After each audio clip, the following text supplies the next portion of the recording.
What is going on, people? We are Tottenham TV here, back again with another post-match fan show. Spurs have been beaten 2-0 away at Stamford Bridge in what was a terrible performance. I was just listening to Ange Postecoglou live on Sky Sports, basically acknowledging what a terrible showing it was from Spurs. And yeah, I'm here with Ashmatic from Spurs Kings TV, who joined me for all the action during the watch-along.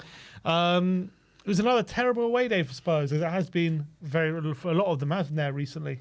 Yeah, it was a hard watch for me, and I think for a lot of fans, we'll be disappointed that the same errors keep happening time after time after time, and the lack of adaptation is going to be spread around, the whole of the community. Because let's face it, we had to put Emerson Royal at the left back, but we've obviously signed a Dragusin.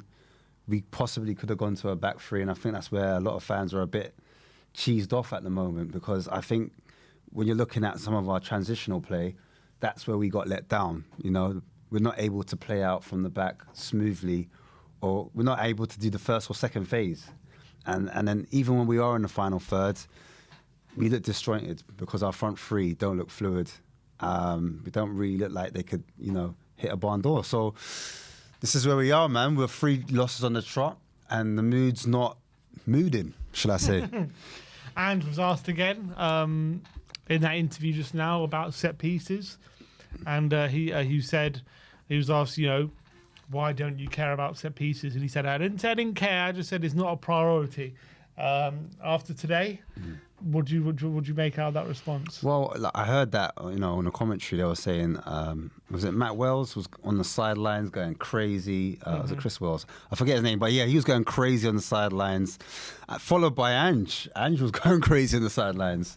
So that just told me everything I needed to know. I didn't see Ange before. I've never seen Ange before so furious, like in person. Normally he's calm and collective and he's cool and he waits till half time to deliver his message, but something he was clearly unhappy about.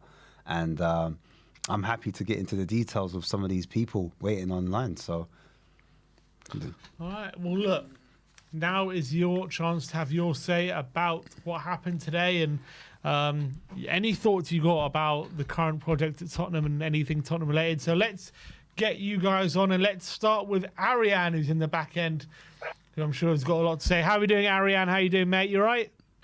I'm all right. I'm pretty relaxed, I think, relative to most people after that performance. I'm pretty happy. I'm still pretty optimistic, which I think people, a lot of times I get labeled as needlessly positive. I think it's unfair because, under Conte, I don't think I was ever needlessly positive. I called for his head when I saw it fit. I criticized him. And Ange, there's many criticisms I can think of right now, but overall, I'm feeling positive, optimistic, and I'm happy to explain why. So I'm ready to get into it. So for you, first of all, just start with tonight. What do you think went wrong specifically? Was there anything special, different about tonight, or is it just the same things we've been, struggling with in recent weeks? Same things. It's the overarching problem that has been haunting us all season is inconsistency, right? And today was another day, just a bad day at the office. That's been happening way more times than we want to.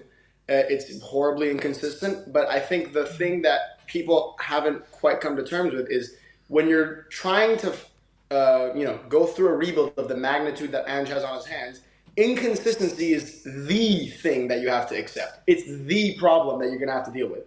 So I'm not happy. I don't think the performance is good. There's a million things we can talk about: the set pieces, we can talk about the mentality, we can talk about the effort, we can talk about the attack, we can talk about all of that. And all of it had many problems. And as you said, why doesn't it look like the same football we saw in the first 10 games? And it's because of inconsistency. It's because of lack of cohesion. It's all these things that any other team that's rebuilt will tell you that they have to go through. Look at Arteta's Arsenal. People will look at the first 2 seasons where they finished 8th, but I really think if you look at the way Arsenal progressed, the season that they broke out and you saw the potential they had under Arteta was the season we beat them to 4th. That was the season that they finished. That was the season where everybody said this is the Arsenal team with the ceiling. And that season, they lost games horribly in some patches. Aston Villa, they lost 3-0 to Aston Villa at some point. That was a big moment in my head. They lost 2-0 to Newcastle on the back end of the season when we ended up getting that finish over them. And those inconsistent moments were characteristic of Arteta's Arsenal side during the season where we saw what they were capable of. And Ange's gotten us to that season, which Arteta took 3 seasons. In one season, we're now 5th place. We're on a similar point position to Arsenal. And we're suffering from the same problems, but we're also getting the same benefits and the same signs of positivity in that we see, even though some games it looks like no one has any idea what they're doing, the general team, and everybody knows what Ange is. We have that identity. But some games we don't show it. Some games we don't apply it. And that's natural in a team that's only been together for less than a year. So can I ask a question, Arian? Can I ask a question? You did say when you were there talking that you were unhappy at some parts. In particular, if we're just going to focus on this game, not the whole season, just on this game alone, what parts of today were you unhappy with? The tempo. I think the tempo is what, I think on Sunday, the reason I was so upset and the reason I was so gutted is because I thought we played so well because we played with a high tempo. We completely pressed Arsenal and we took the game to them. Today, we didn't do that, right? Everybody's going to say the set pieces, and of course set pieces were crap, but I think set pieces are a lot more manageable to deal with because I can see what problems we're having, and I'll get into that later. But for me, what the problem was the strength of an Ange side is to play with high tempo and to take the game to the opponent and to completely kill them, not with death by 1,000 passes, but we're too fast for you. You can't touch us. And we didn't do that today. We let Chelsea breathe.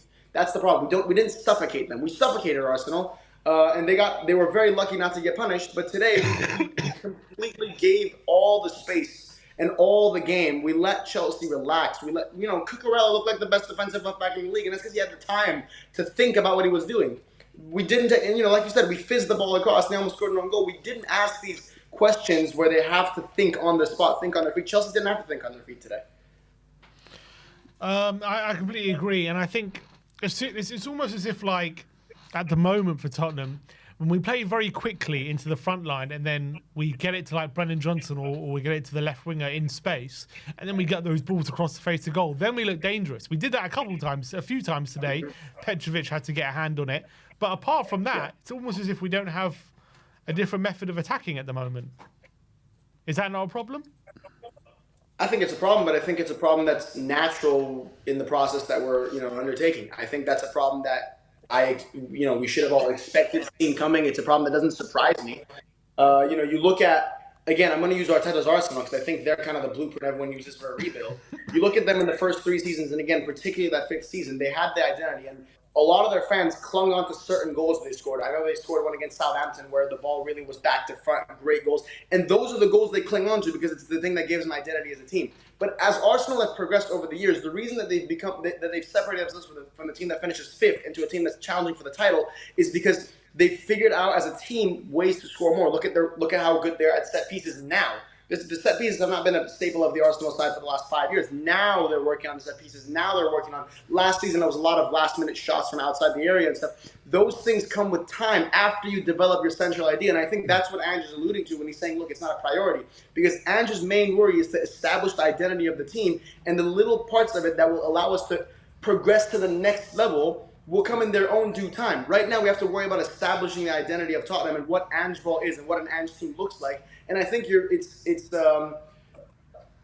jumping the gun when you're trying to iron out the minute details before you've actually set down the foundation of the house yet. And that's the problem that I think Conte had. That's the problem I think Mourinho had. Is they were so worried about results and so worried about general play that they, instead of trying to establish an identity, they tried to figure out a way to make Spurs capable in every phase of play, which works if you want instant results. But if you want a long-term team that has its identity, that has its way of play, that has something that they can cling on to, it doesn't work because you're so worried about the minute details of a game that you're not worried about your team as a whole. And I think that's what makes Ange the right man for this project. Arian, just a quick one. Is there anything that concerns you or no? So actually, let me change that. Is there anything that you look at and you think there's a red flag potential? I know you said a lot of positives, but just to balance things out, do you foresee anything where you're like, oh, geez, you know what? If we don't sort this out, this could go wrong. This could be bad. After watching today's game. In my opinion, it's too early to look at the negatives because there are negatives. And I'll tell you, for example, the set pieces is the easiest one to pick out. This could be a problem. But in my opinion, the reason it's too early to look at that negative and say, this is on whoever is because For example, my opinion on the set pieces is that I don't even think they're a coaching problem. I think it's a personnel problem. I think we have 2 players who are good in the air, and every other team has 4, 5, or 6. And that becomes a problem when they say, why are we zonal marking? Why are we not man marking? Why is Madison on Dan Burn for the Newcastle goal? And it's because, look, Romero has to be on Isaac. Richarlison wasn't playing that game, so he's our only other player that's even decent on the ball. So we have one player most of the time that starts every single game that's any good in the air. Everybody else is dog shit. When we don't have the personnel to let Ange, create whatever team he wants to create, I can't fully look at him and say, you know what, you're doing something wrong. And for example, with set pieces, the reason, again, I'm going to say I don't think they're a coaching problem is it took us about 20 game weeks to concede our first corner. A lot of people, our first league corner that we conceded came in against Everton, I think like game week 19, 20, something like that. And the reason that that's relevant is I think until Man City figured out that you can hassle Vicario and take him completely out of the equation, nobody was really able to take us out in the set piece. And that's because regardless of our aerial challenges, Vicario was doing very well at that time to get the crosses into and to intercept them because we couldn't rely on our players. So Vicario was able to get in there and help us out a lot. But as soon as Vicario gets taken out of the equation, he's the keeper. He has the biggest reach out of all the outfield players. As soon as he's taken out of the equation, we have to go man-to-man with our aerial players, and we don't have any players who can really challenge in the air outside of Richarlison and Romero. And Richarlison doesn't play every single game. If you put one person on Romero and you put another person anywhere else, Madison can't challenge, Son can't challenge, Van de Ven can't challenge, even though he's 6'4". Udogie can't really challenge. Bentancur maybe, but again, he doesn't play every single game. Star can't challenge. Basuma can't challenge. Brennan can't challenge. Kulusevski can't challenge. Even though they're players, they're not very good aerially. So as soon as you take Romero and Vicario out of the equation, personnel-wise, we're dog shit on set pieces because our players can't jump. And that's how simple it is. Just to clarify something, because the question I asked was, do you see any red flags? I wasn't asking about set pieces, and I do hear your points about set pieces, and some of the points you made are really good. But is there nothing that you thought at all worries you at all? Is there no red flags in anything like that you saw today and you thought this needs to change moving forward? Because I get your optimism, and because I'm an optimistic person as well. I'm positive, and I'm wired that way as well. But just for a bit of balance, that's the reason why I asked the question. Is there something you're like, well, actually, I'm not sure about that. Maybe if these type of things aren't addressed, it's not negative, but I'm just saying, like, certain things where you're like, this isn't quite looking right to me, especially like looking at this Chelsea game. 3 games on a loss. You can understand a lot of fans why they might, be slightly not as positive as you are. So that's why I'm just throwing out that question. So it doesn't necessarily have to be set pieces. And I know we are early into our build, and I know we're looking at other teams, but just focusing on our Spurs. Don't look at any other team. Just looking at Spurs and just come in. Is there something you're like, oh, you can say no, like you're completely happy, but I just wanted to throw that out there.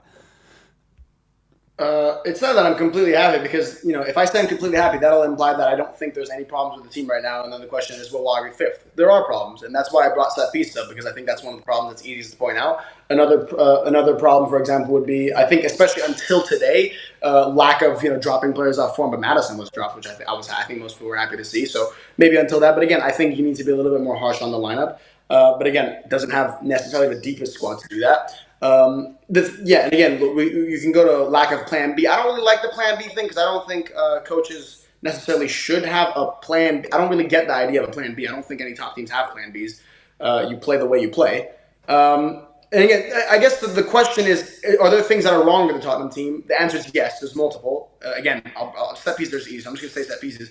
But the reason I'm going to say no, I don't see anything that's a red flag per se, is because I think, he hasn't been given the tools necessarily to mend any of the red flags that we all see, because there's a million of them. And I think that's the same problem with any coach. Mourinho has had, he didn't have the tools. Conte didn't have the tools as much as I was on his case, he didn't have the tools he needed to do his thing. But the thing is, I didn't believe in their thing as much as I believe in Ange's thing. I think Ange has shown me enough of his thing to say, even the red flags that I see, I believe you can solve them when given the tools. But you haven't solved them now. But I don't think he has the tools. So I'm going to say no to your question. There's no red flags that I see right now that I'm like, you know what? I don't think Ange is the right man for this reason.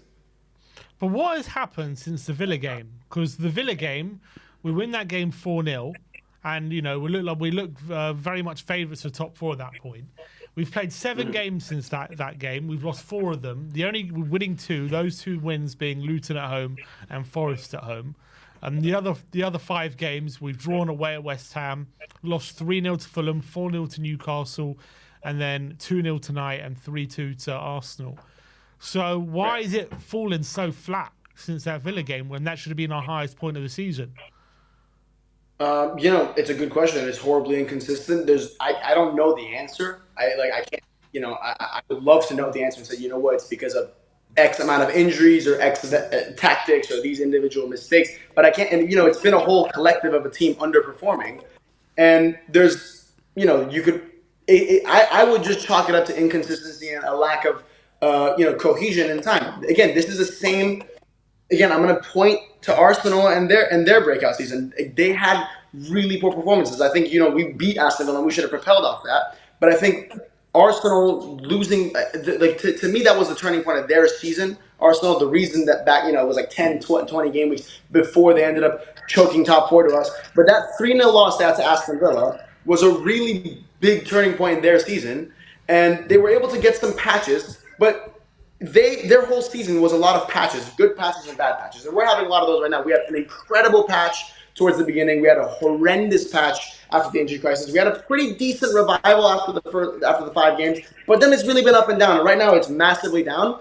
But I think that's just the nature of a rebuild. Like, to me, I think, like I said from the beginning, inconsistency and inexplicable inconsistency is like the main thing you'll have to accept when you're going into a painful rebuild, especially when it hasn't even been a season underway yet. I think that is the main characteristic of any rebuild. You look at Klopp's rebuild his first season. Like you said, they finished the season off strong, but their season was a lot of patches. Again, Arsenal, like I said a million times, they had patches. Every single team that tries to bend for the long term will start with having ups and downs, and we're on a downturn right now, and I think it's natural. All right, Arian, look, always great to chat to you, my mate. Thanks nice one, Arian, man. Respectful. And appreciate your positivity, and we'll see you again soon. Of course. Latest. And as always, come on! Nice one, Arian. Always good to chat to him. He's always got something positive to say. Well, not always, I should say, but he's always got a strong opinion, I should say. All right, let's get Rovshan on. Let's see what he's got to say. Hey, Rovshan, how you doing, mate? Thanks for calling in. What went wrong today for you? Hi, guys. First of all, can you hear me? Yeah, we can hear you. It's fine. Yeah. I just want to say that I don't agree at all with Arian. It's his opinions, I get it, but I don't agree with the 1%. What? First of all, I think everyone keeps telling that we should compare this project to Arteta's project with Arsenal. Why? We should relax ourselves, thinking that Arteta did badly in his first season. Like, why should we make ourselves ready for this? I'm a fan and I demand results. I want to see my team well. I'm not the one that are deep into this project and think that, I will see Tottenham do well after 4 years under Ange. That's not the point. I'm a fan. These opinions must be the ones who are responsible for this job. I'm a fan. I want to see my team do well. And then I think Arteta's first season at Arsenal was also his first season as a manager. But Postecoglou came to us with 24 years of a manager, like 24. I was not alive when he was managing South Melbourne in 1999. Like, what point is Ange Postecoglou has done more than Arteta to show that he needs to do well in his first season. I just don't get why we're comparing us to Arsenal and Arteta. That's points for me, because that's a completely different project with a new man, with a manager that had his first season at the club. Another one is like positivity. What positivity? Like we lost 2 derbies in a row, like against two of our biggest rivals, and before that we got battered 4-0 by Newcastle. And if I'm not wrong, 3 of our biggest rivals are Chelsea, Arsenal, and West Ham. And we have not, so that's 6 games, home and away, all the games. And we have not won once in those 6 games. And we got 2 points out of 18 points. Like, how am I supposed to be happy where we have not won 1 game against our biggest rivals? That's totally unacceptable for me. How it's acceptable to lose at home against West Ham and Chelsea? Chelsea was beating us all the time because they were a good team before, but this Chelsea team is the worst Chelsea team I have ever seen in my life, and still we got 0 points this season from them. It's not about Stamford Bridge anymore, in my opinion. We literally just can't beat them, even if it's our home. That's not different. Like, so in my opinion, when it comes to Ange Postecoglou, I really like him as a man. I think he's a top man, and I really like the way he speaks. But he needs to be questioned, like immediately, because like how has it been a good season? First of all, because we need to realize our standards, in my opinion. Firstly, because in my opinion, first 10 games of the season is the part of the season that we are still not we are and is still eating the fruits of. Of course, he deserved credit for that first 10 games of the season, but that credit has ended for me because it was 6 months ago. And in those 6, 7 months where, like if you exclude that 10 games, and if season started after that Chelsea game for all the teams, we are 10th. How is that acceptable? I don't know. Rovshan, what position would have been acceptable at the start of the season?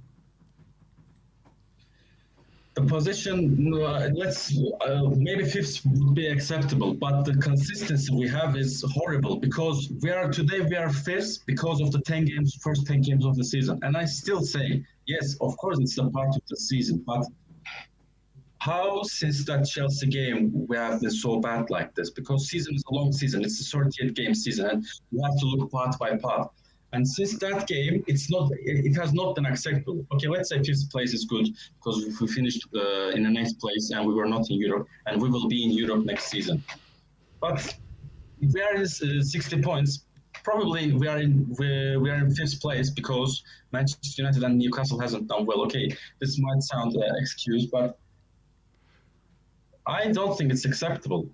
Conte would have done a better job if he stayed until the end of the season last season. What needs to change, in your opinion? What needs to change moving forward? Well, the biggest, moving forward, I don't know because in the past 6 and 7 years, I don't know what needs to change. Everyone tells me that we need to trust this project under Ange, or it will be okay. And this is the same stuff I have been hearing since that Champions League final season. Mourinho came, when he needs a second season, everything will be all right. He got sacked. Nuno came, Conte came, everything will be all right. He needs time. And now Ange came, and everyone's saying the same stuff. And it's the same season that we are not winning against big teams again. We are losing against these top teams. Not even top teams. Look, the stat I have seen 2 days ago, and including today, last 11 away games, we have won 2 away games in our last 11 away games. That's what Sheffield United does. That's what Burnley does. And that's what Tottenham does. It's totally unacceptable. Like, how we can be positive. I have been really unhappy with the positivity that I see from Spurs fans. I have to be honest. Because how can you be happy when you lose two of your biggest rivals back to back, like in between 5 days? Liverpool is at Sunday, and I'm pretty sure that we are going to lose at Anfield. So that will be 4 losses on the bounce. How that can be acceptable? The only games where we are capable of winning until the end of the season are Burnley and Sheffield United. So it will be 64, 65 points, the same point tally that we got last season, maybe a bit more. How is that an improvement, a good season? What I mean is I have every right to think that next season will be no different, in my opinion. It's because of the responsibles. It's the fault of the responsibles because they realize their standards, and for their standards, it's always good to be in and around top 4. As Conte said, Tottenham's league title is top 4. And I don't think it will change until other things change. So I'm not going to talk about that. But the club is always happy to be in and around top 4. Like, if you don't get top 4, if you're fifth, that means that you are a challenging team for us. So because I don't think we have any intention to challenge titles, trophies next season, or I don't know what's going to happen in the future. But I have every right to not to trust this project. And today, like Arsenal game, totally unacceptable. And I'm not suggesting that we should sack but I'm not happy with him at all. I don't think he's high category manager. I don't think he's a top coach because. Do you think he's naive? Do you think there's naivety on his part, or is it arrogance? Of course, football, everyone says performance, this and that. At the end of the day, it's a result thing. Football's a result thing. You win and no one will remember the performance. Everyone will remember the result, that's for sure. And this attacking football like this, I promise you, I watched so many Chelsea games this season, and this was their easiest game of the season. We asked 0 questions to them going forward, and everyone keeps telling me that we are performing greatly. What performance we are talking about? Like, what was the special today about today's performance? And will come out and say that, oh, it's my fault. Like, at least it's good because, for example, Conte was coming and dissing the club. Yeah, it was much worse. Yeah, but Postecoglou is coming and saying that it's my fault, this and that. Okay, you have sympathy towards him. And the next time we come and we show the same thing again. So you think that it's also pointless to come and accept the guilt and to not perform the next time again.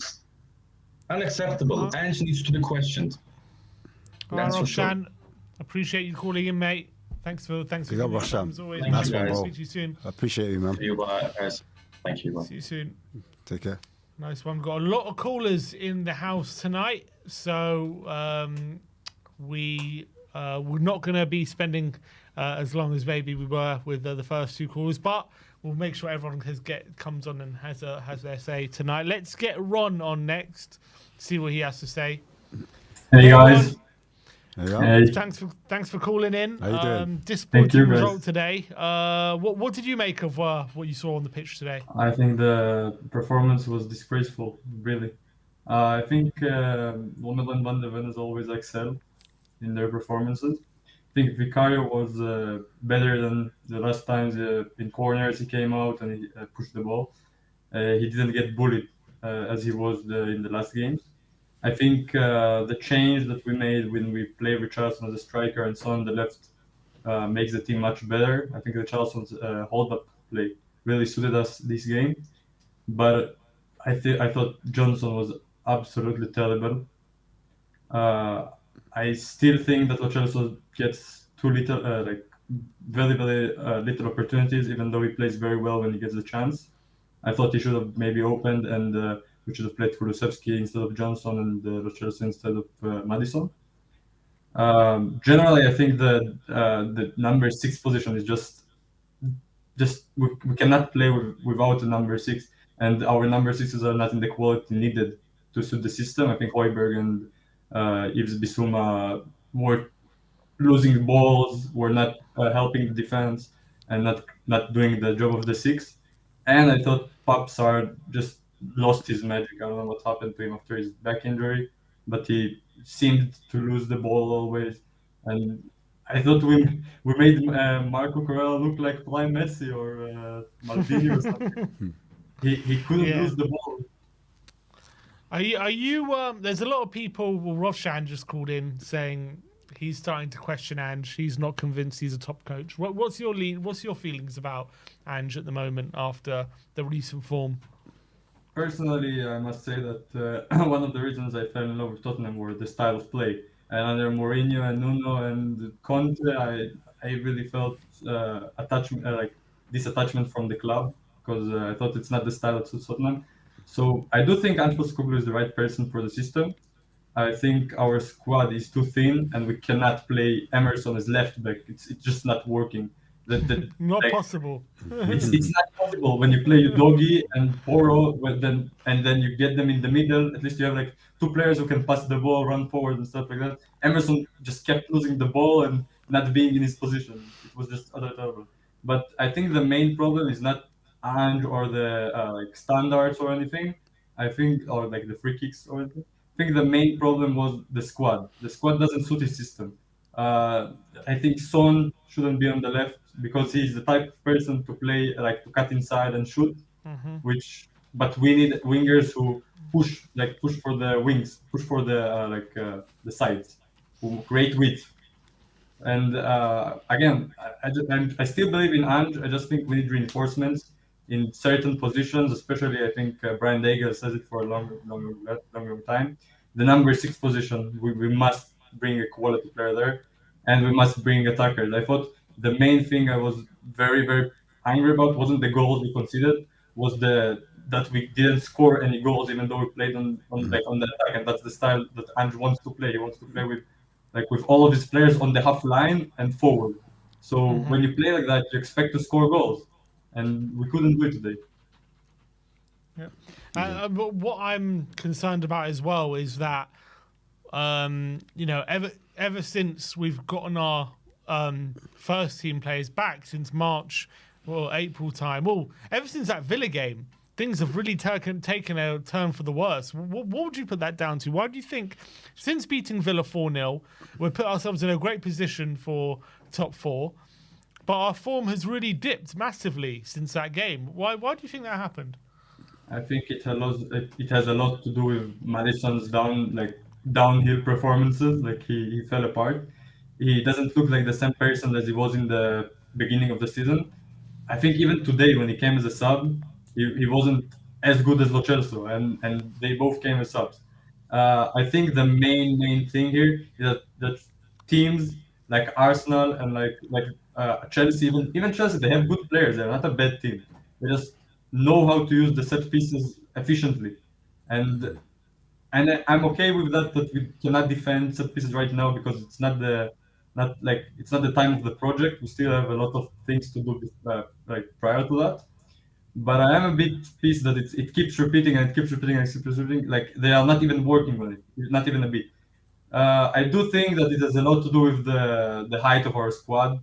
We have players who seem not able to get the ball short. Like Oro and Son aren't the highest players, and neither are Johnson or Bentancur.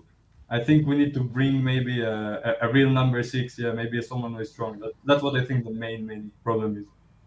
Can't run. No, Thanks nice for one, calling Rob. in, mate. Thank you, Appreciate man. your time. Thank you, man. And we'll speak to you soon. Come on, you first. Take care, man. Come on. Come on, you Spurs. Nice Let's hope one. for better performances. Yeah. Thanks for Ron for calling in. Next up, who do we have? We got KPV. Let's bring on. Is he there? KPV, my guy. Yes, my Hey, brother. Carl, how are we doing today? I'm okay, man. Like, what is going on? You Like, tell me, Carl. You tell me what is going on. Whew, it's hard, man. It's hard. That's what's going on. this is like 2009-10 when we beat Arsenal and we're going to beat Chelsea in a week. Like, in a space I of a wish week, it was that good, well, Carl. I wish it was that good, like 2009-10. That's not quite that level. I know, but I want to go on to the weekend first and then we'll go on to this. Like, I'm going to say this, but Van der Ven was not offside. Watch the game back. It came off 2 Arsenal players, and that scumbag... That was last week. That was last week, Carl. You know what I was thinking? That was What's he last talking week, about? What, Carl. Van der Ven I was offside? like, jeez. I was like, yeah, he's right. Okay. You had me riding or dying, Carl. And tonight... What happened today, Carl? What happened today? Another robbery. Like, Conor Gallagher double kicked the ball. You can't do that. And it was offside. That's why I was asking you. When they kept showing that, they closed up on his feet when he was kicking the ball. Oh, what? For the free kick? Yeah, for the free kick. We get robbed today. We get robbed. Hey, KBB, talk your shit, man. Go on. We got completely robbed. I didn't even know. That's why you're not allowed to do that. You're not allowed to hit the I ball know, but twice. is that what happened? Yeah, that's why they kept zooming on his feet. VAR. VAR, man. VAR. That's a And disgrace. Natalie, I know you're watching this. That's a scandal. Natalie, I know Natalie's watching because she knows me now. Natalie Powell is watching. I know you're watching this, my dear. I know you're watching. You're probably watching it at home. And I'm calling in if you're asking, Natalie, and yes, I am. So, hope you better be watching. I know her now. So, but disgraced performance, and I'm sorry, but it's on hand. Again, set pieces need to be sorted, and we need a set piece coach. We had 2, I believe, last season. A ball guy. The one we had 2, I believe.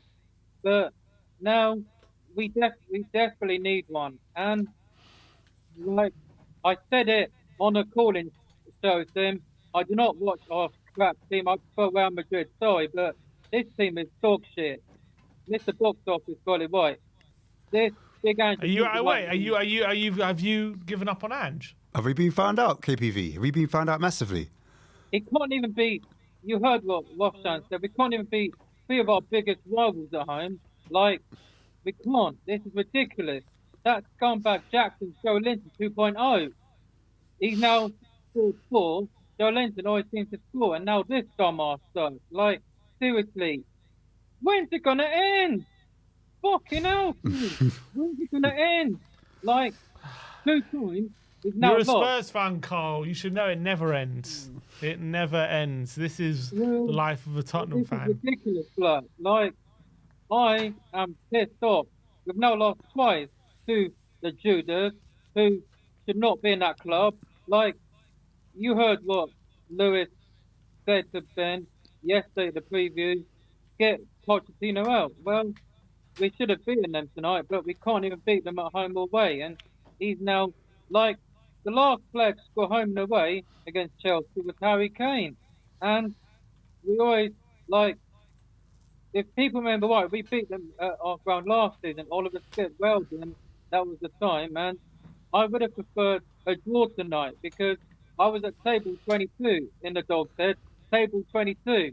2-2 would have been a fair draw. And That's what I wanted. on this day, 2016, we the Battle of the Bridge. And there was 9 yellow cards. And, yeah, we unfortunately didn't win the league because of Eden Hazard scoring a goal that crowned Leicester champions. But breaking news, Harry Winks has promoted Leicester back to the Premier League. So welcome back. Breaking news. Breaking of like a few days ago. Yeah. Right. Well, to be fair, we haven't reported it on this channel, so it is kind of. If you get your football news only exclusively here, this is breaking news. It is so, breaking. fair play, Carl. Broken exclusively by Carl Patrick Vineyard, who happened to have looked at the Championship League table tonight and can confirm that Harry Winks has been promoted. But I think, look, Carl, it's a great note to end on. Always a pleasure having you on, mate. Big yourself up, bro. Very soon. We'll see you. I know everyone. Just why are people wanting us to lose the City? I'm sorry, but we're not losing that game. We always win when we play them at home. But let them lot win the league. I don't give a damn. I don't care. We're gonna beat City at home, man. End of. I'm out. Back to you, Tim. Bye-bye. Nice one, Carl. Appreciate you. Always Beat City at home. Having the great KPV. Surely not. And from one great thinker to another, let's get the Joracle on. Jorri. Jorri. I'm all right. I set the record straight. I was about to say you look like you're a few glasses of wine down, and then I see that glass. He's tilted to the side. He's tilted to the side. Okay. Rant in comment. Not enough, boys. I haven't drunk enough, you know.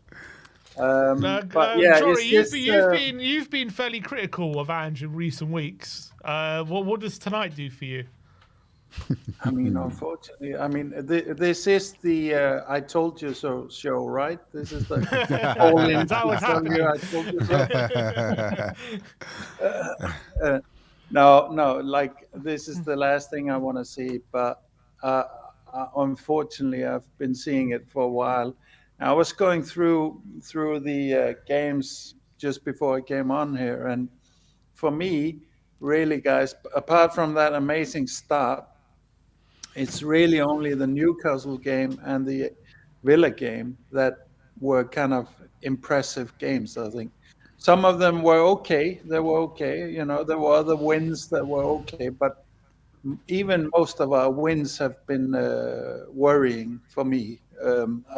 We've seen these signs of, at one point it was like they were flooding the midfield and stopping our transition in that way. And so now it's very easy. It's sit back, lob them over, long balls, to the winger, and they're off to the races basically. The whole, and the whole set piece thing, of course, came to full fruition once again. And what's even more kind of worrying is now you see Ange screaming on the touchline. You see his comments in the various press conferences. he's already lost a good portion of the squad, the changing room, and also you saw like Porro now defending Vicario on the corners, which is ants eating his words in my view. So he's kind of now in that, in that space where he's just clutching at straws and so on, which is unfortunate because I was never ants out, because ants is, he was, for example, one thing I really liked about him was how he went on about how top four is never a goal. There's nothing, doesn't matter. Top four doesn't matter. It matters to win. And, however you're going to win, you're going to qualify and all of that, but that's never the focus. It's never the aim and so on. And all kinds of other cultural things, which I felt Ants was still important for this club. And also the other thing is the recruitment, of course, it's not down to Ants only, but I think he was a very good, or is a very good manager for our recruitment team now. Whereas I can see, your win now managers, they can be probably more, like they'll disrupt that good work more, I think. But yeah, I think we're already at that stage where it's we're into the last act basically. So, Jorri, can I ask a question? Do you think this is like a narrative that's going around at the moment? If we finish the season bad, then that will kind of wake the board up. So, the fans start to put the pressure on. Some fans stop believing in the project, You might say murmurs of Angel, and obviously the board get nervous, and then fans start calling for they start calling for the board's head, and then all of a sudden, Angel's backed fully. Do you think is that a plausible theory, or do you think no? No, it's never. I think this, asthmatic. It's never going to happen in this club. There's too many. I mean, we call each other deluded, right, center, whatever. I just say anybody who wants to know the truth about our club, like for example, look at Chelsea tonight. They've been awful. They've been one of the worst defensive teams in the league all season, and they showed a defensive masterclass tonight.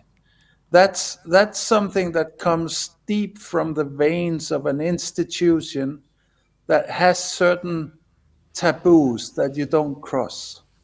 And one of them is you don't lose to Tottenham at home. That's a taboo that's too far. Tottenham doesn't have any such taboos. It's all cozy. It's all nice. Why are the players now getting upset? Why is it changing? Well, it's because now the herd is in, and there's only a few guys that are willing to suck up the herd. And it's always the same guys that we see, your Romeros, your Kulusevskis, these kind of warrior mentality guys. They always kind of are there, at least in terms of work. And it's always the soft English boys that are complaining. It's always the negative French guys. Thank God we don't have any of the French left with us. But, it's always kind of the same kind of personalities that you see that go that way, and but to be fair to the players, I would say the problem also in this time around has been that Ants needed to give them more guidance and more answers, and he just doesn't have it. And I'm sorry, like for me, like when when I went with you guys to the West Ham game last year. I remember that setup. And me and you, we talked about it going to the stadium. I remember that setup. I really thought that was brilliant work looking at it before the game. Of course, we lost the game, but I really thought this is a guy that's so unconstrained by the normalcies of what you're supposed to do and so on, that we were really on to something special here. But But then slowly since that, I haven't seen any of that. And to be honest, I think I've been at that point. I was reading too much into maybe things that were more coincidental. They weren't as intentional or didn't have as deep thinking behind it as I thought at that point. At least since then, and it might be the fact that he wants to drill the basics in before he goes on, but the boys ain't having it, and this club and fan community will not wait, not even like a quarter of a season more for you to get that down. They should, of course, have it down by now, but when you like look at the Levy inners, the pride and joy, the training facilities, the stadium, the car service, the Michelin star food that's being offered there, whatever. Yes, that's the part of the problem, is that it's so nice. It's so there's no grit anywhere to be seen in Tottenham. But And that's, isn't the whole point of first year of a project is there is going to be inconsistency, isn't it? There is going to be ups and of downs. course, And is that not yes. what we're seeing? Is that not what we're Yes, seeing? but just if ups you and have downs? if you have your squad, like if me and you, Sim, can obviously see, and like all of the Tottenham community can see, that going from being the best set piece team in the league to being almost the worst is a big problem. And knowing the Premier League, that's not something that you're allowed to do. If we can see it, then of course there needs to be a reaction from the manager. If the manager is not reacting, of course the players will start doubting him, just as the fans will.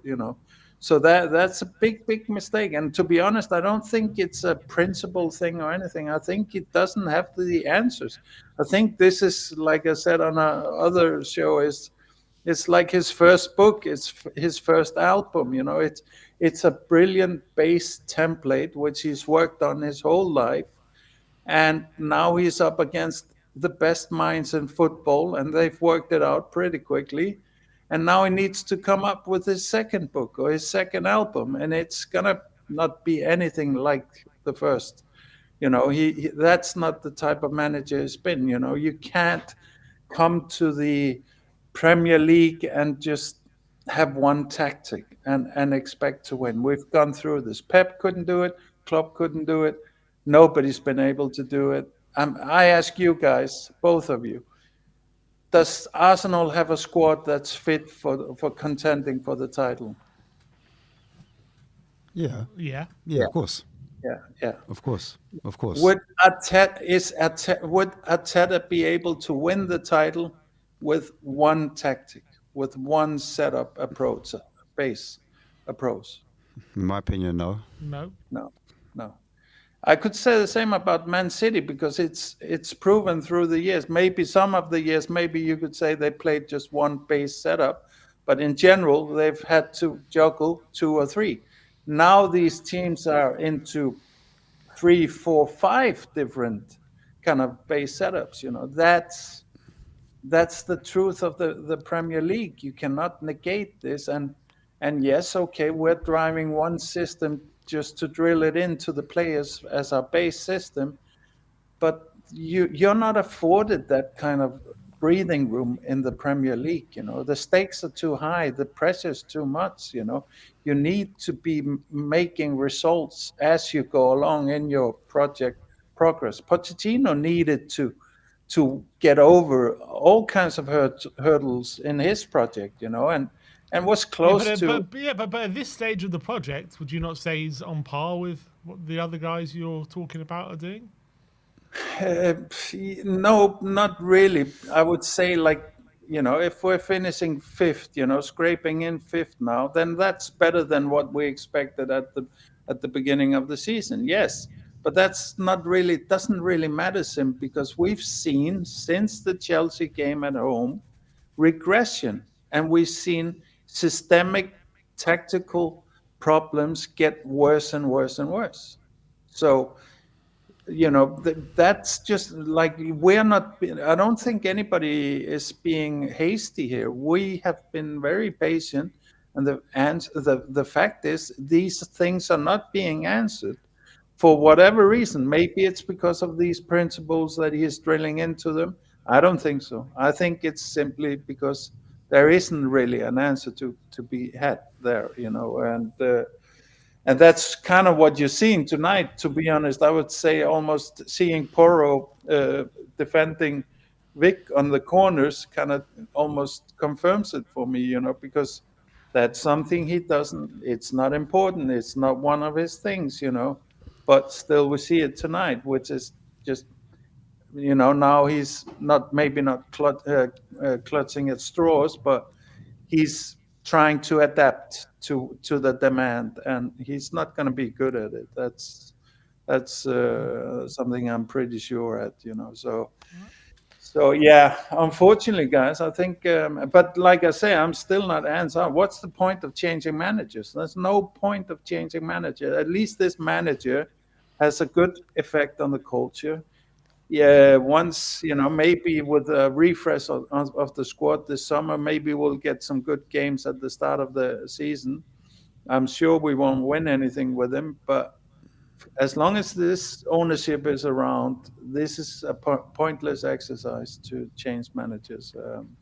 It only affords them more cover, more confusion and cover. So yeah, I'm still answering for that reason, and of course I hope to be proven wrong. I hope that it's the principle stuff, and we see all kinds of innovations coming next season. But I would bet a lot of money on that's not going to happen, unfortunately. All right, Jorri. Well, hope you have another bottle waiting for Sunday, because you might. You want me to send you some, guys? Yeah. I can send you some over. Maybe You might need to get call it in a Frank. couple of days. Yeah, gonna need for the rest of the season. I think it's gonna need a lot of wine, probably. Yeah. I would say to get us through it. But look, Jorri, always a pleasure, mate. Always a Big up, pleasure. Jorri. I want to ask you one thing, guys. Just one Go thing, on. guys. What do you think now with the rest of the games? What, like Liverpool and Man I told City? Tim earlier, I'm on the beach. No, we're getting, I'm on the we'll beach beat right now. Sheffield United. We'll probably drop points to Burnley. We'll scrape Yeah. into fifth. That'll be it. We'll scrape into fifth. Yeah, And that's all right. it. The top four's gone off tonight. I can. Yeah, That's for sure. Yeah, that's no way. I'm whatever. You see, fifth, it's not promised. That's all I'm going to say. Fifth ain't guaranteed. It's not promised. But we move, man. So I'll leave you with this one. If we don't get fifth, is there's no chance for him, right? He's probably gone in the summer. If we then. don't get fifth, he's probably under pressure, I have to say. Do you reckon? At this point. Wow. If we fall away that badly that we don't even get fifth, that means we've lost every game. We lose all 4 games, essentially. Well. Come on, you got to be under a bit of pressure. I don't think We we were would in sack him. contention for I don't think we would third, sack him. I don't think we would sack him. Do you think But the board hesitate to spend on him? Like, oh, do we trust this guy? We might get him out. I think it would make them second guess it for sure. Yeah, Yeah, I think it so. would. I Yes, think yeah. we fell down to 6th for sure. Wow. But look, Joe, I think there's still got a few more guests. Opposite on effect. way, Yeah. So appreciate Take your care, time, guys. Nice Great one, show Jorri. as See you soon. always. Bye. Take it. Bye. Always fantastic. Jorri in the house. Let's get Raj. Is he there? Hi He's guys. there. Hey What's up, Raj, I Raj? think I saw you drinking in the background as well. You probably there we go. Yeah. What's that? Is that gin? What is that? Oh, is that beer? Right, straight from the Yeah. hole. Stella. Beer, yeah. How- what number is that? How many cases have you had after watching? Well, I had 3 in the pub and a couple of when I've just got home. So See. it's just yeah. to lose to Arsenal and Chelsea in the same week Can't make is, this up. How Look, many beers? I- How many beers did you need on Sunday? oh yeah, I think with Liverpool, yeah, it's just gonna continue, yeah. So I don't know, but the words of Antonio Conte after that Southampton game last season are getting louder and louder in my ears. And this team, the club, I don't know what he said, that they don't want to fight. They don't want to. They don't want to. When the pressure gets on, they want the easy life. They lose against But a Liverpool, lot of and then it's a lot of a lot of new players. It's not all the same players, is it? no, it's not all the same players. But it's But a look, club. you had today. Look at the mentality today. Look at these last two games. We haven't had. I don't think we've had a shot on goal. I don't think Raya had a shot save to make. I don't think Petrovic had a save to make. We haven't. All I've been hearing after the Arsenal game is we need a set piece coach. We're not creating anything. We're not making their opposition goalkeeper work. We're playing a little tappy stuff, and our mentality at the back. I mean, it just shows that. You look at that second goal we conceded. Son and Højbjerg, they were just looking at each other. They're just winking at no passion, no like you got in my way, you got in, it's like, okay, yeah, fine. Yeah. Look, What do you think? Son, I Go love on. Son. I love Son and what he's done for the club, but I'm sorry, but he's not a leader. There was no leadership there. And once next season starts, I hope I would prefer someone like Romero or Van der Ven to have the captain to lead from the back, because leading, we've had Son last 3-4 games done nothing. Yeah. And attacking wise, he's trying Kulu, number 10. He's not a number 10, he's a winger. So A lot of people have been complaining about him out wide. Yeah, but when he came under Conte, he was flying, wasn't he, in the wing? And I don't know what's happened, but I don't see him as a number 10. I mean, Maddison came in, is our playmaker, and when you look at playmakers from the other teams, when it comes to the season when it matters, you look at Man City, De Bruyne for Man City, he plays every game at the end. He may not play during the start or the middle of the season. When it comes to the end of season, the top players play. And Maddison today got dropped. So I think we are all over. I think I believe that, and I said it on the last call, that Ange does not know what his best combination in midfield is. He hasn't known all season. Last game he played Højbjerg and Bentancur. Today he switched back to Sarr, and it's always been switching. He's always switching. The only thing he knows best is his back five. His front, his midfield three, and he doesn't know. He's just tinkering. I don't think he knows his best. Just on that back five, do you think Emerson Royale should have started today?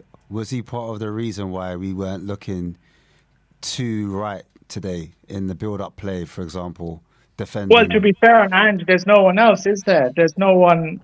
Who would you have played? Would you have Davis is out, or Odogi is out? So only option would have been to move Van der Ven to the left.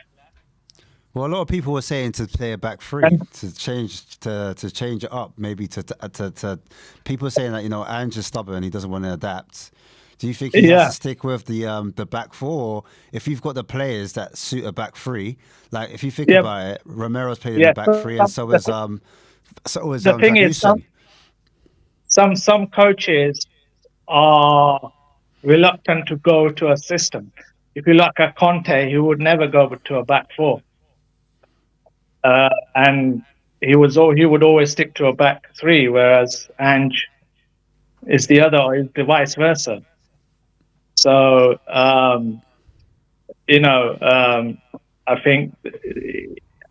don't think Ange has ever played a back three, even at Celtic. He would know how to. Apparently, he played it in Australia, but is it the I same? think he played it for the national team. I But believe. yeah, he did. But do you know what I'm trying to say? You know, everyone was complaining about Conte. Yeah. He never switches it. He never switches it, and that was the biggest gripe of his fan base. Now it's like the opposite. It's like we're going through the same thing. We've got another stubborn manager that never changes it, and a lot of people say like there's certain games that you need to play where you might have to tweak here and there during the game depending on who you're playing. Yeah, But but if you the only play one way. Yeah, but the mentality under Conte was better. If you look at the run-in we had with Conte when we got into the Champions League, we played Liverpool, played Man City, we beat Arsenal, we played Liverpool, got a draw there. I think we beat Newcastle 5-0. So he got the team mentally better prepared. And here we've lost to Newcastle, Arsenal. Now we've lost to Chelsea. We'll probably go to Liverpool. Mentality has gone weaker under this. With Conte, we actually got into the top four with the run-in of I remember we had a run-in of 12 games where we only lost 1 to Brighton. We had a great run-in. He prepared the team. It seems better than what Ange is doing now. All right, Raj. Always appreciate you calling in, mate. Nice to see you. And yeah, Come on, get another beer for Sunday because yeah. I keep saying I'm not encouraging everyone to drink. I'm just saying we're all going to need something. Yeah, I need a few. Yeah. Yeah, definitely. Okay. That's all, Raj. Cheers, guys. That's all, Raj. Right. Okay, who else is there? We got Craig in the back end. Let's get Craig on. How you doing, Craig? How are we? How are you boys? Yeah, we're doing all right. Tired. We're just trying to Tired. Yeah, definitely. We're trying to dissect. What this club done to me? Yeah. Yeah, I'm going in that direction at the moment.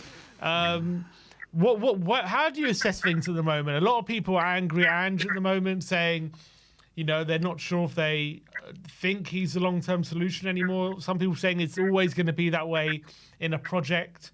Inconsistencies. Where do you stand on it? I think it's a weird one for me because for so long, we craved what Pochettino gave us, was that attacking, fluid style football.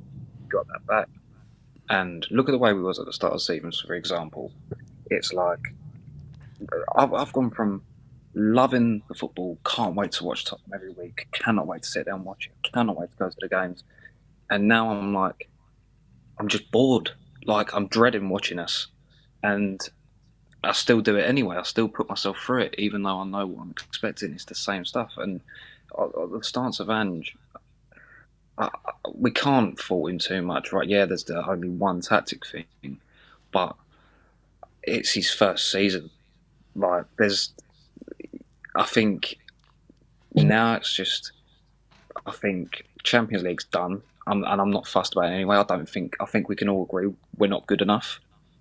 Mm. We're not good enough for the Champions League yet, and I'll be happy with Europa League.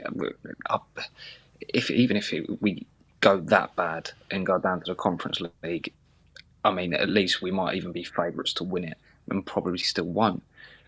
But we just need to be back in Europe, and the Champions League is not the right avenue right now. But Craig, we just need to go. how much of a concern is it that we've declined so sharply in recent weeks? What is that? Is that a concern for you? It just seems like at the minute the performances are just, and what you said about Aston Villa, it's been since we got everyone back from AFCON and the Asian Cup, it's just been a downfall, and it's just getting worse every week. And I don't know what to say about it. It's just. I've asked this question to everyone, and I'm going to ask it to you as well. But do you think Ange is arrogant, or do you think he's naive? Where do you sit on that? I want to say I don't think he's arrogant. I think he is naive to what is actually happening. I think I just think he's got that one, like, and in the reverse fixture against Chelsea, look at what he done with 9 players. Like, he still played the high line, and it actually showed. And that's not him being arrogant. That's him being just completely naive to the situation we was in, and just not changing tactics. And I don't think he really, like he said before, he doesn't do the social media thing. He's not going to know that we're sitting there speaking about him. He has no clue. So I think he's completely tapped out from it all, and he's just in his own head. I want to do this. I want to do that. But we've got to be real. We've got to start questioning certain players in the team. And I think the biggest one for me at the minute is Decky, because I don't think Decky, if Ange is to stay, which I hope he does, I don't wish him to go at all, because I've got a lot of love for the man, and he's made me enjoy watching the team again. But Decky does not fit this system at all, like, not in the slightest. What Ange wants from the wingers, you can see what he wants. He wants the fullbacks to move inside, and he wants the wingers to be as close to the touchline as possible. Johnson can do it, Werner can do it, Son can do it, but Kulusevski seems to stray inside all of the time, and he doesn't stay wide enough. He doesn't do what Ange wants him to do. And there's other players we've got to question as well, and there's a lot of dead wood in the team. And if we was to get rid of them all, I could go for a list. We could make a decent amount of money to get in new players that Ange needs. But for you, do you still believe that Ange is the right guy moving forward? Who is the right guy? Like, that is the question. Who is the right guy?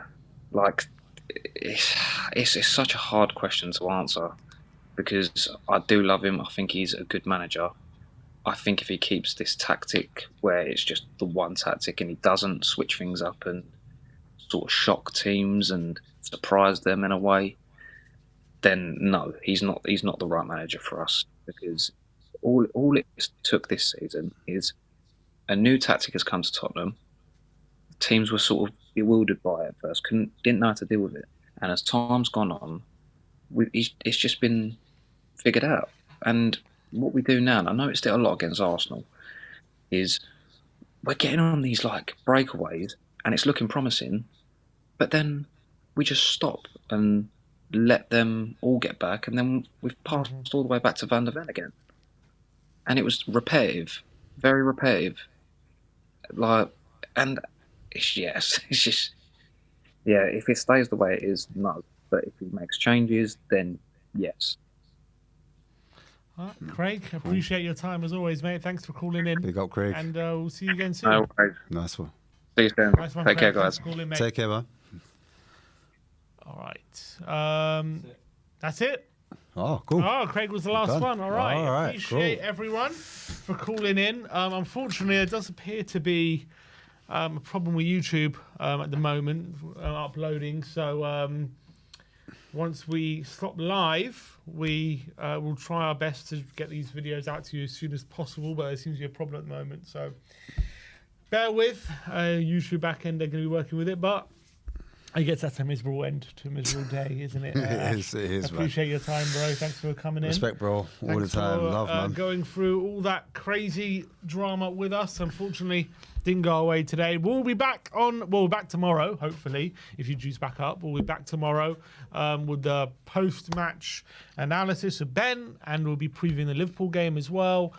And obviously Sunday, we'll be back for the watch-along. Barnaby is back in this... No, is he? No, Ben is going to be in the studio on Sunday with... Oh, no, Ben and Barnaby in the studio on Sunday. Wow, I'm not sure they've had a watch-along together, so we'll tune in for that on Sunday. But Ash, if you want to let people know where they can find you as well. Spurs Kings, guys. TV. Spurs The link Kings is in TV. the title, I believe. It was definitely the watch-along. Let me just see if it's in the title of this video as well. Yeah, I think I did see it. So yeah, it's in the title of the video. It's in the title of the video as well. So go check out Ash at Spurs Kings TV. You're going to be doing the video tomorrow. Tomorrow, no, but Sunday, yes. Live streaming the. We'll be streaming. We'll do a reaction to what's happening to Liverpool, and then Monday we've got a new show coming up called The Blueprint, and then we've got a Tuesdays my analysis. I call it the breakdown because I want to break down every little piece. But we also talk about transfers. We go a bit positive. What can we do Call different? It ashes to ashes. Ashes to ashes, boy. Yeah, that'd be a great one. I like Come that. on. All right, still, all right. It's for free, yeah? Free, as we're giving that all night. All right, guys. Appreciate everyone tuning in for the watch along and for the post-match fan show. Thanks to everyone calling in and everyone who contributed to the live chat and sending super chats and interacting with the show. Appreciate everyone out there. Let's hope for some better results on Sunday. We'll see you all very, very soon. Like, subscribe, and comment. And as always, come on, you Spurs.